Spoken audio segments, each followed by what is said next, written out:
Las quiebras de empresas disminuyen pero aumentan cuando se trata de personas naturales. Bueno, así al menos lo demuestran las cifras de la plataforma de estadísticas de la Superintendencia de Insolvencia y Reemprendimiento Superid, que tuvo como cierre septiembre de este año. Desde enero de 2024, 453 empresas iniciaron su procedimiento de liquidación de sus activos, ya sea mediante un proceso de liquidación forzosa, voluntaria o refleja. Ya vamos a estar explicando de qué se trata exactamente eso, lo que representa un 52% menor al registrado en el mismo periodo del año anterior. Y en contrapunto con esta buena cifra, se duplicaron las personas declaradas en quiebra. ¿Por qué? Se lo vamos a preguntar a nuestro siguiente entrevistado. Él es director ejecutivo de RPDM Consultores, economista de la Universidad de Barcelona y docente de la UTEM, Rodrigo Palma. Rodrigo, ¿cómo estás? Gracias por estar con nosotros esta tarde en Sin Pretexto. Hola Mirna, ¿cómo estás? Buenas tardes. Rodrigo, ¿de qué realidad nos están hablando estas cifras de la superintendencia? A ver, para hacer una lectura, digamos, primera. Bueno, primero que todo tenemos que contextualizarlo económicamente, ¿no? Tiene que ver, da una respuesta del contexto económico de los últimos 4 o 5 años fundamentalmente, donde efectivamente desde la perspectiva de las personas hemos observado un aumento en las tasas de los créditos de consumo, por ejemplo, que esto implica varias cosas. Uno, que las personas en algún momento han tenido que hacer frente a deudas que son muy caras, por tanto puede ser que se encuentren en situación que después no puedan pagar esa deuda en situación de insolvencia. En segundo lugar, después cuando se produce un endurecimiento de las políticas crediticias, las personas no pueden acceder a nuevos créditos, por tanto no pueden estar constantemente haciendo esto que llamamos nosotros bicicleta, ¿verdad? Esta bicicleta financiera que le impide entonces pagar y tienen que quedarse en quiebra. Desde la perspectiva de las empresas, es algo más o menos similar, ¿verdad? Donde vemos una economía que tiene una demanda bastante frenada. Recordemos que este año estamos recién pensando en crecer a una tasa mediocre del 2,5%. El año pasado crecimos solo un 0,01%. Entonces estamos observando una economía que está constantemente frenada y que lo que tuvieron que hacer muchas familias y muchas empresas en este transcurso fue tener que generar mucha deuda que les ha impedido resolver. Las empresas además se enfrentan a dos elementos bastante importantes. Uno, como señalaba, una demanda bastante contraída y en segundo lugar, un aumento importante en los costos, especialmente aquellas empresas que son la mayoría que tienen que comerciar con el extranjero, es decir, de importar fundamentalmente, han observado primero que todo que los costos de transporte han aumentado sus precios, que el precio del tipo de cambio ha aumentado, por tanto, los márgenes que muchas empresas han tenido que trabajar, fundamentalmente las pymes, han sido muy pequeñas, fuentes de financiamiento muy restringidas, por tanto, evidentemente, el año pasado se produjo un aumento importante en la creación de quiebra de empresas, producto de este elemento, y lo que estamos observando es que durante este año esto se ha fortalecido fundamentalmente en las personas, y ahí cabe destacar que estamos en un escenario donde tenemos un 8,9% de desempleo. Entonces, la verdad es que las expectativas que podían tener las personas, ahí se observa, va bastante relacionado con esto, ¿no? Malas expectativas, un Ya. aumento en las declaraciones de quiebra. Sí, súper interesante. Entonces, pero es correcto entonces decir que las empresas no están tan mal como se podía pensar porque hubo una mejora, al menos en la baja de la declaración de quiebra por parte de las empresas respecto de este año respecto del año pasado, ¿no? Yo creo que lo que pasó con las empresas es que se ha disminuido la reglamentación para pedir crédito. Entonces han podido, están sobreviviendo muchas de ellas en base a crédito, ¿no? En base a créditos que hoy día tienen tasas más bajas, en base a condiciones que no son tan altas.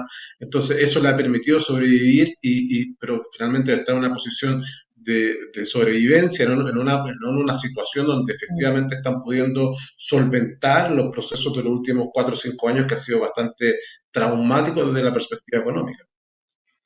Ya, eso por el lado de las empresas. Pero respecto del lado de las personas, sí hay un aumento importante de este declararse en quiebra. Entonces tú decías que aquí hay morosidad. A ver si logramos analizar algunos datos. Por ejemplo, el número de personas que está en DICOM hoy día. ¿Cuántas de esas personas que están en DICOM terminan saldando efectivamente su deuda? ¿Cuántas entran en morosidad y definitivamente no pueden pagar, digamos, no pueden salir de DICOM porque no tienen cómo pagar la deuda que tienen? ¿Tienes alguna cifra al respecto? No tengo la duda, la cifra específica de la gente de Candycom, sí que tenemos que considerar que el aumento, por ejemplo, de las declaraciones de quiebra se debe fundamentalmente a la ley 20.720 que facilita este proceso y al cual muchas personas no acceden, ¿no?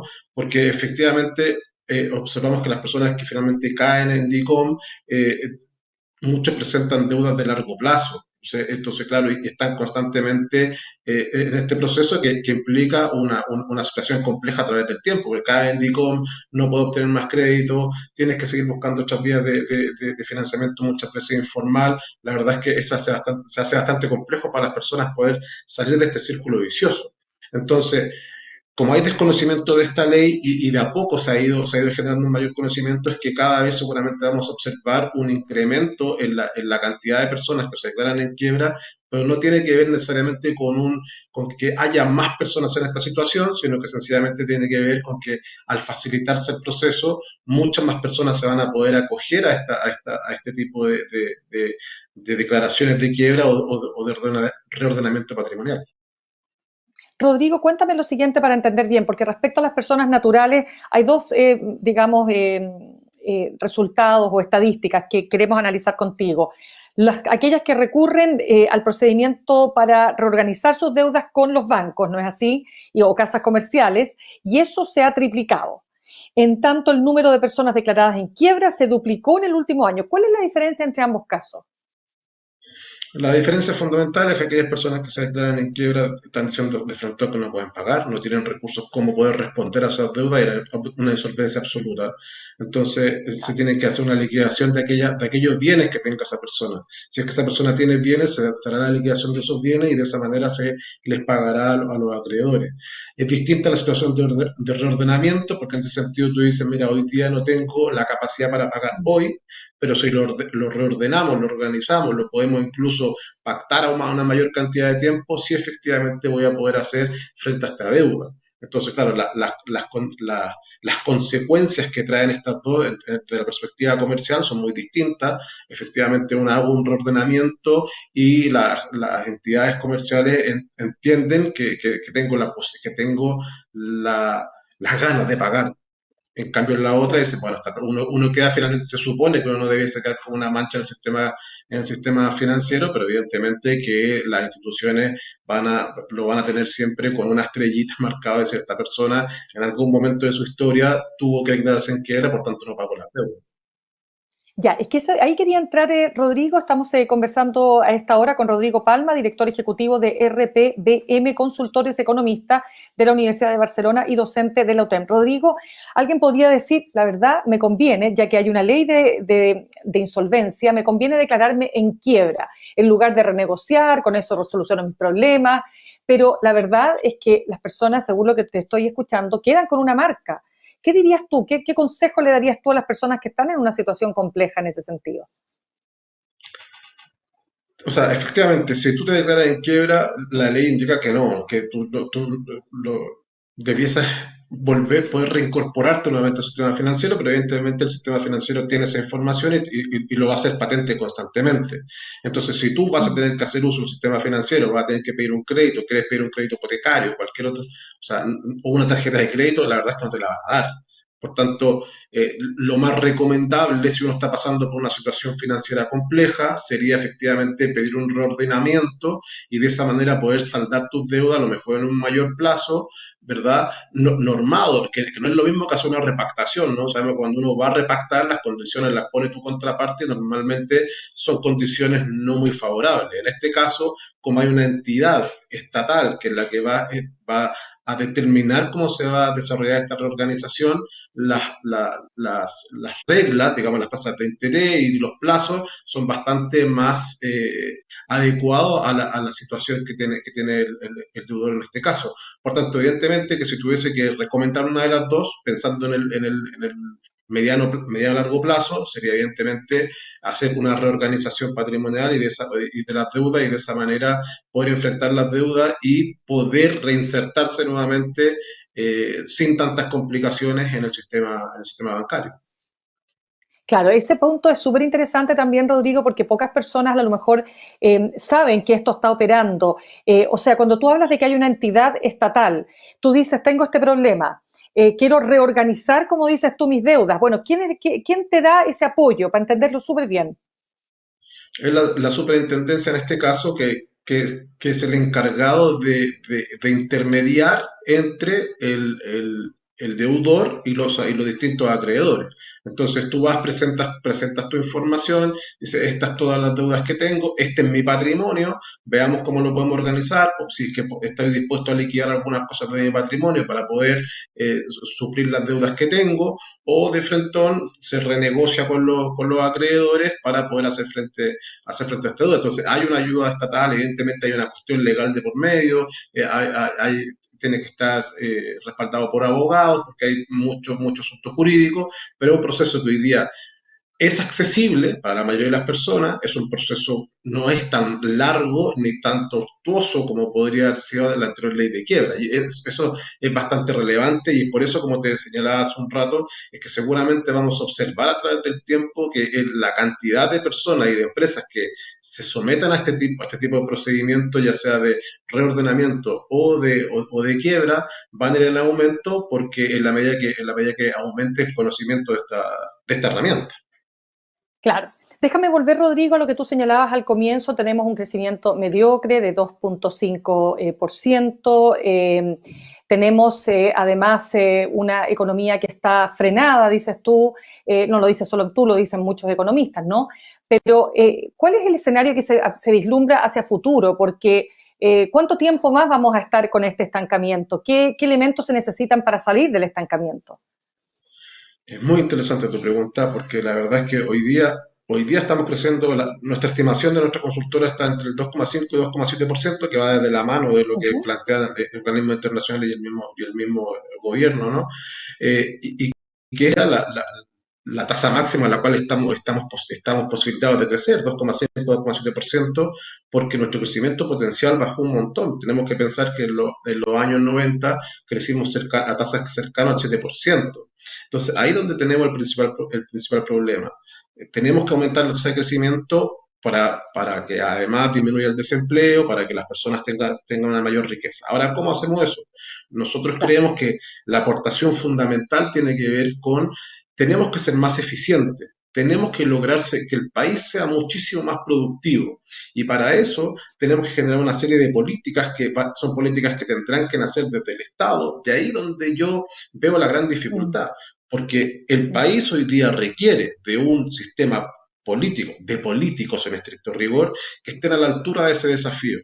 Y yo la verdad es que cada vez que veo a los políticos veo exactamente lo contrario, veo que no están capacitados, están pensando mucho en el día a día, en la pelea pequeña, y no están vislumbrando, no están teniendo esa visión de Estado, de decir dónde queremos estar en 5, 10, 15, 25, 30 años más. No hay una estrategia de Mm. desarrollo.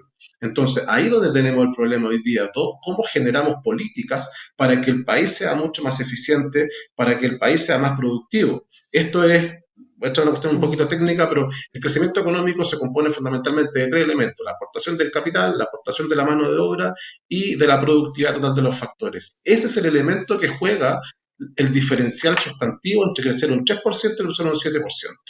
Entonces, y eso obedece fundamentalmente a políticas de Estado, que indiferente si sea un gobierno de izquierda, un gobierno de derecha, tenemos que generar ese proceso. Y eso hoy día no lo estamos pensando, eso hoy día no lo estamos desarrollando y estamos frente a desafíos muy relevantes porque tienes que pensar que las microempresas, que son las que más pagan el sueldo mínimo, por ejemplo, se le incrementó el sueldo mínimo, que es perfecto porque la gente no podía vivir con el salario mínimo que había hace más de un año atrás.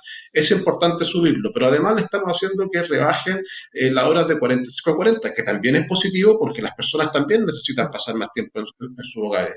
Pero ¿cómo solucionamos eso? Sencillamente siendo más productivos. En la medida que los trabajadores de este país seamos mucho más productivos, vamos a generar mucho más y utilizando una menor cantidad de tiempo. Eso nos va a traer un beneficio en los sueldos, en las tasas de desempleo y fundamentalmente en el crecimiento económico. Y yo Y para hacer, creo que esto deben hacer desde el Estado. Tiene que haber hoy día un desafío desde el Estado que genere esta política y que genere un acuerdo entre trabajadores, entre los empresarios, porque además, claro, cuando se habla de los empresarios, uno cree de estos grandes empresas, pero ¿quiénes son los que tienen contratado al 60% de la población? La pyme. las Y la pymes, pyme no tiene claro. realmente la capacidad de capacitar, no tiene el mismo poder de negociación. Entonces, la verdad es que el escenario normalmente en la discusión es los grandes empresarios, que es una realidad muy distinta de la que tienen las pymes. Entonces, yo haría, si yo tuviese que recomendar algo, es desarrollemos una política de capacitación donde incluyamos a las pymes, donde incluyamos a los trabajadores, para que busquemos ser mucho más productivos y de esa manera vamos a beneficiar el crecimiento económico, vamos a beneficiar los salarios y vamos a beneficiar el desempleo, que hoy día está altísimo, un 8,9% es muy alto, y Sí. 8,9% con mucha tasa de informalidad. Rodrigo, para cerrar, se nos acaba el tiempo, pero no puedo dejar de preguntarte, porque cuánto de lo que pasa en términos políticos en el país, ¿ah? Y muchos hablan también, tenemos un sistema político que está pidiendo a gritos ser cambiado. Cuesta muchísimo llegar a acuerdos, hay mucha tensión, digamos, y polarización. El Congreso está más preocupado de acusaciones constitucionales que de desarrollar, en estos días, por lo menos en estas últimas semanas, ¿no? Hemos visto un Congreso mucho más focalizado en aspectos que nos dicen relación necesariamente con los temas que estamos conversando. ¿Para qué hablar de una reforma a las pensiones, etcétera? Entonces, te pregunto, ¿la política tiene una incidencia en la situación actual de la economía? Total y absoluta. Tú solo tienes que pensar que las decisiones económicas la toman los políticos, la toma el gobierno, la toman en el Congreso. Entonces, efectivamente, si tú tienes un mal sistema político, necesariamente va a tener un mal funcionamiento económico. Y eso es lamentable porque tú puedes tener grandes economistas, grandes académicos que desarrollan una investigación espectacular y que proponen un montón de cosas, pero si las decisiones las toman políticos que están poco preparados, que están preocupados de otro tipo de temas, tienen resultados que son nefastos. No basta con mirar solamente al otro lado de la cordillera y vamos a ver un ejemplo clarito al respecto. Ya, pues, Rodrigo, quiero darte las gracias. Rodrigo Palma, director ejecutivo de RPBM Consultores, economista de la Universidad de Barcelona y docente de la UTEM. Gracias por haber estado con nosotros esta tarde. Muchas gracias a ti. Buenas tardes. Que estés muy bien.